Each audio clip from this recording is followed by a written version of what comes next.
الشاعر العالمي السيد الطيب. في حاجة كده اسمها عشرة، في حد فاكرها؟ أصلا ما بقاش حد بيصونها، علشان في حاجة تانية اتنشرت اسمها جلة الأصل. الأصيل بيزعل اللي مترباش عليه للمرة المليون. الناس ما بتتغيرش، الناس بتبان على حقيقتها. نفسي أسافر مكان بعيد محدش يعرفني فيه، وابعد عن حوارات الناس. اوعى تسامح اي حد ظلمك وكسر بخاطرك، وادعي ربنا يزوجك من نفس اللي انت زوجته بيه. تلاتة لو بعدت عنهم هتحس انك مرتاح. البارد اللي ما بيحسش، والجاحد اللي مهما عملته علشانه وبرضاه ما بيقدرش، والانان اللي شايف نفسه هو وبس. اكتر حاجة عملتها في حياتي وندمت عليها هي العمر اللي ضاع في المكان الغلط، وسط الناس الغلط. لو كلمة أسفة ترجع اللي فات، كانت كلمة البقاء لله رجعت اللي مات. عايز تعيش من غير ما تزعل حد ولا تزعل من حد؟ بلاش تفكر نفسك غالي عند حد، بلاش تفكر نفسك غالي عند حد. ياللي انت غاوي السمع، اسمع السيد الطيب. أكبر غلطة ممكن تعملها إنك تدخل الناس في حياتك كان آخرهم يسمعوا عنك وبس.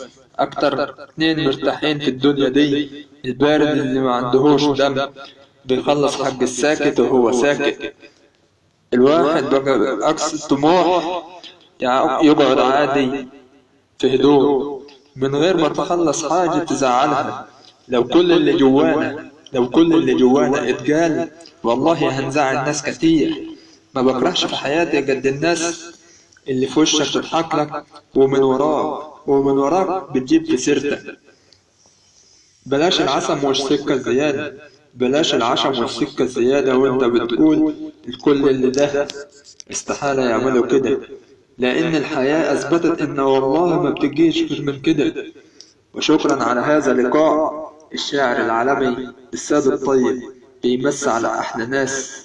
ياللي انت غاوي السمع، اسمع السيد الطيب. الأصيل يشيل جمايلك ويفتكرها، لكن الخسيس والله ينكرها. عجبي عليك يا زمن ما بقتش زي زمان، لا كلمة أخ بتنفع ولا كلمة أب بتمشي. قلبي كبر واتعلم إن الزمن ده لا زمن لا حب ولا إخلاص.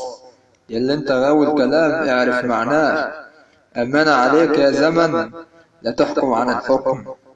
عجبي عليك يا زمان ما بقتش زي زمان. ده نطلع في جبل عالي لكل الديابة والغربال، ولا الناس تقول في يوم ديزل الأصيل اشتغل عند الخسيس خدام.